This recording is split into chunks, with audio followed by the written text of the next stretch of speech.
Olá a todas e todos. Eu me chamo Maurício Teixeira Mendes, sou doutorando em Estudos de Linguagem no Cefet Minas, sou egresso do pós-lim da UFMG, onde obtive o título de mestre em Estudos Linguísticos. Sou licenciado em Educação do Campo pela UFVJM, com habilitação na área das linguagens e códigos. Atuo com pesquisas na área dos estudos de letramentos, tecnobiografia, pesquisa narrativa, formação de professores, educação do campo, licenciaturas interdisciplinares, o uso de tecnologias digitais na educação, estudos decoloniais e educação de jovens e adultos. E é com enorme satisfação que venho mais uma vez ao EDSL. Quero agradecer a professora doutora Ana Cristina Frickmati, de quem fui orientando, ela que é a mentora desse espaço, para o qual tenho o prazer de convidar a minha colega, né, a Crislaine Silva, que é mestra em estudos linguísticos, pelo programa de pós-graduação em estudos linguísticos da Universidade Federal de Minas Gerais. Ela é especialista em ensino de língua inglesa como língua estrangeira e em gestão, supervisão e orientação educacional pela Universidade Cândido Mendes, do Rio de Janeiro. Ela é licenciada em Letras com habilitação em Língua Inglesa e Literaturas pela Universidade do Estado da Bahia, o campus Sexto. Desenvolve estudos na área da linguística aplicada, linguagens e tecnologias, tecnologias digitais na educação, semiótica, educação do campo e educação de jovens e adultos. Seja bem-vinda, Crislane. Eu que agradeço, Maurício, pela oportunidade, pelo convite, pela atenção. Agradeço também a minha eterna professora orientadora, a doutora Ana Cristina, a quem tenho um enorme carinho e admiração.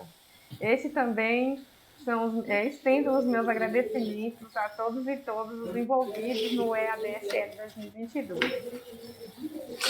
Então, pessoal, a gente trouxe como proposta aí para essa mesa estudantes campesinos, né, em escolas urbanas, a desterritorialização do homem do campo, do homem e da mulher do campo, né. Todas as contribuições serão bem-vindas, né, fiquem à vontade. Você que atua como professora dos anos finais da educação básica, da educação de jovens e adultos, leciona, né, língua inglesa, inclusão digital em um colégio estadual no interior do Alto Sertão, que no caso está nessa região centro-sul, né, da Bahia. Você pode falar um pouco para a gente como é a realidade na qual você, como é a realidade que você está inserida e como que você depara aí com essa questão, com esse tema?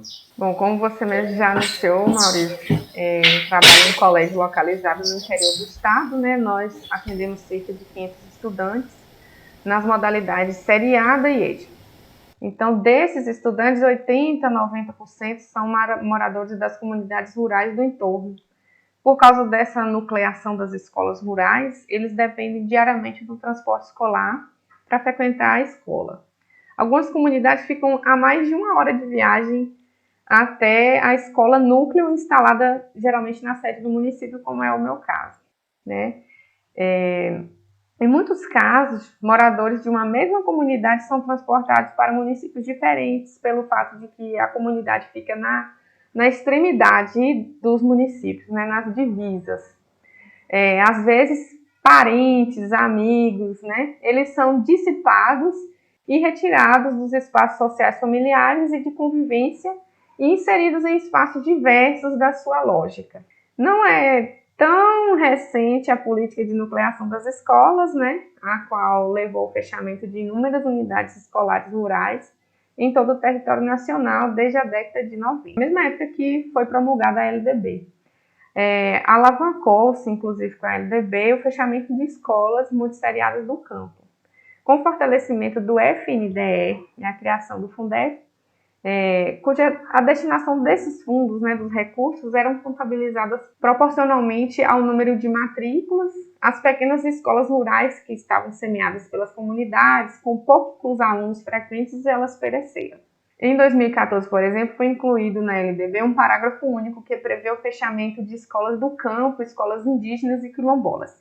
Como medida salvacionista, a legislação previa o transporte de estudantes para os centros aglomerados urbanos. No entanto, Considerando as más condições de trânsito das estradas vicinais e os precários meios de transporte utilizados, os estudantes são diariamente expostos a riscos e desgaste físico.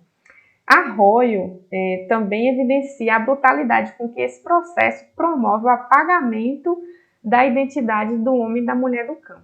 Eu imagino, né, que se tiver algum educador ou um estudante do campo que estiver nos assistindo nesse momento, vai se identificar com esse relato, né, da Crislane.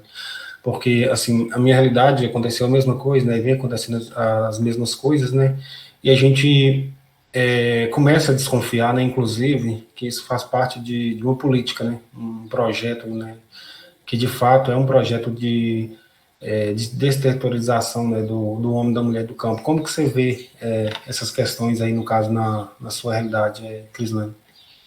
Olha, Maurício, eu acredito que há um embate entre o capital e o social. É preciso entender essas forças que regem esses dois lados na disputa. Na perspectiva econômica, com custos mais baixos, o quadro funcional de fato é otimizado para a nucleação. Contabilizando a per capita de número de alunos versus o número de professores, direção, coordenação, pessoal de apoio, etc., a disposição tradicional dos estudantes em turmas uniseriadas de acordo com a faixa etária e o grau de aprendizagem é ainda fortemente defendido por educadores como melhor opção para o desenvolvimento do trabalho pedagógico. Mas, né, no entanto, longe de sua realidade, dos parentes e dos pares, né, o estudante procura se adequar aos modos do dito civilizado, como uma forma de se proteger daquele estereótipo pejorativo, né, do caipira, da roça, do pé vermelho, entre outros. Sucumbidos aos modos urbanos, os saberes e fazeres do homem e da mulher do campo, bem como a imagem e a linguagem, tornam-se antimodelo para os estudantes que viajam todos os dias para beber da lógica pedagógica urbana. Até que um dia a migração, né, enfim, acaba com essas vidas e vindas, ele acaba se mudando para a cidade, como aconteceu em vários relatos, né, que eu trago no meu trabalho de dissertação. Em consequência disso, temos o inchaço das periferias, o esvaziamento das roças, né? Dessa forma, a política de nucleação vai na contramão da luta dos povos do campo. A LDB acaba desmobilizando as organizações que se unem e defendem os interesses dos campesinos. Todos os esforços, né, de expressar o valor, a identidade, a cultura, a forma de organização rural, eles são dissolvidos na lógica urbana dos sistemas de ensino centrados e pensados a partir da cidade. Então, Crislane, a gente, enquanto um movimento aí por uma educação do campo, né, a gente não quer, por exemplo, assim, fixar o sujeito no campo, né, o estudante no campo, e sim criar condições, né, para que ele possa permanecer nesse espaço, né, para que ele possa escolher, né, entre ficar na cidade ou ficar no espaço rural, né. E assim, de acordo com a sua experiência enquanto educadora, você já pensou assim em alguma proposta, né, para assim, para esses espaços e para matrizes escolares assim diferenciadas que pudesse atender um pouco dessa demanda? A gente sempre tem ideias, né, quando a gente vai trabalhando. Então, a educação do campo é uma importante frente de trabalho para a promoção de justiça social para com a população rural. Além de ser aliada no desenvolvimento das comunidades, fazendo com que essas não sejam extintas ou enfraquecidas com o êxodo rural, nesse sentido, uma educação que respeite os diversos modos de vida, né, observando as organizações sociais, as relações do homem com a terra, com os animais. A pedagogia da alternância, né, também é um exemplo dessa outra possibilidade de organização dos tempos letivos, né? Porque só pensar no tempo letivo, né, que nós temos costume, né, do seriado. Além das especificidades para com o currículo, né, que atendam às necessidades do campesino. Então, a pedagogia da alternância, como coloca Rege, ela vai além de um regime de educação da carga horária letiva para as escolas do campo. É um aparato pedagógico que, pensado e formulado por aqueles que vivenciam a lógica e a vida nos espaços rurais, formula um projeto político-pedagógico de acordo com as necessidades da comunidade na qual a escola está inserida. Para o ensino de inglês, né, de inglês como língua estrangeira, e de informática, né, que é onde eu tenho maior experiência, considerando isso, né, como chave para acesso ao mundo globalizado, não pode ser negado ao homem do campo. Né? Se o projeto pedagógico da escola do campo é justamente munir os sujeitos rurais de ferramentas para lidar num terreno ampliado para além das fronteiras geográficas. Esse ensino deve partir da necessidade e da prioridade do grupo que é interessado no processo, pois a vida campesina também sofreu alterações desde o surgimento das tecnologias digitais de comunicação e informação. Castells salienta que a expansão dessas tecnologias atingiu também o homem do campo, seja no âmbito dos negócios, do trabalho ou das relações sociais, né, que se amplificam para além das porteiras.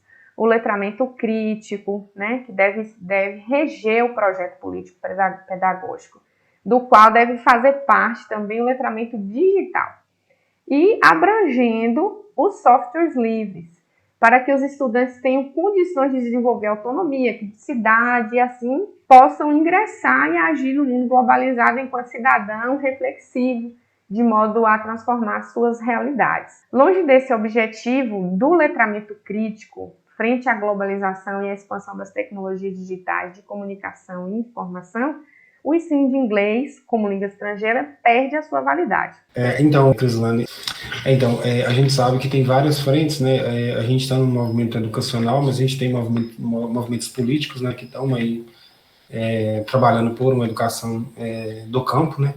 A gente tem articulações, né, a favor da agroecologia e de vários outros movimentos, né? Inclusive, a gente teve a aprovação, né, de uma proposta do deputado Helder Salomão, que é do PT do Espírito Santo, que ele incluía a pedagogia da alternância, né, que você acabou de citar, na LDB. E aí esse texto passou na Câmara, foi aprovado e foi vetado, né, pelo presidente da República, né, pelo então presidente da República, né. Mas a gente segue nas lutas, nos movimentos. Tem um deputado mineiro, né, que é o Padre João, que ele também está num movimento pesado pela educação do campo, né? Tem até uma proposta de lei muito interessante que vai prever uma série de coisas para as escolas do campo, né? Questão de reconhecimento, valorização, também das escolas famílias agrícolas, né? E assim, o espaço nosso aqui, ele é muito curto, né, para várias pautas, né, extensas. A gente já tem falado de educação do campo em outros espaços, né, e sempre a gente vai abordando uma coisa e outra, né. Nosso intuito aqui foi, assim, colocar um pouco de lenha na fogueira aí nessas discussões, né, e reafirmar a necessidade, assim, em volta dessas atividades de escolas do campo, né, e comunidades rurais, né, e pensar um pouco, né, nessa questão dessa nucleação dessas escolas, né, nessas comunidades rurais, né, e pensar também, né, em discussões acerca das matrizes voltadas para a educação do campo, né, que sejam condizentes com a realidade campesina, observando as especificidades geográficas, climáticas e culturais de cada localidade, né. Então, Crislane, você tem uma mensagem final para passar para quem está nos assistindo? Bom, gostaria de enfatizar que no mundo das tecnologias e do encurtamento das distâncias, né, proporcionado pelas tecnologias digitais de informação e comunicação, onde a língua inglesa ocupa o status de língua franca, temos os produtores de conteúdo, temos os divulgadores, temos os consumidores e temos, à margem desse mundo, os que não têm acesso. Então, os marginalizados, ao contrário do que podemos inferir, não estão livres dessas forças, né, que emergem das relações e são fortemente afetados por elas. No mais, só tenho a agradecer pelo espaço, pela atenção de cada um e cada uma e que esteve nos acompanhando até aqui. Muito obrigada. Então, pessoal, a gente vai despedindo, né, e obrigado pela atenção de todos e todas, né. Estamos aqui à disposição, né, para o debate, né, e vamos tentar responder aí todos os comentários, né. Eu e Crislane vamos estar voltando aqui no fórum durante a semana, e vamos tentar responder todos os comentários, né? Então, abraço a todos e todas e um ótimo congresso. Até mais. Por ser de lá do sertão, lá do cerrado, lá do interior do mato, da caatinga, do roçado, eu quase não saio, eu quase não tenho amigo, eu quase que não consigo ficar na cidade sem viver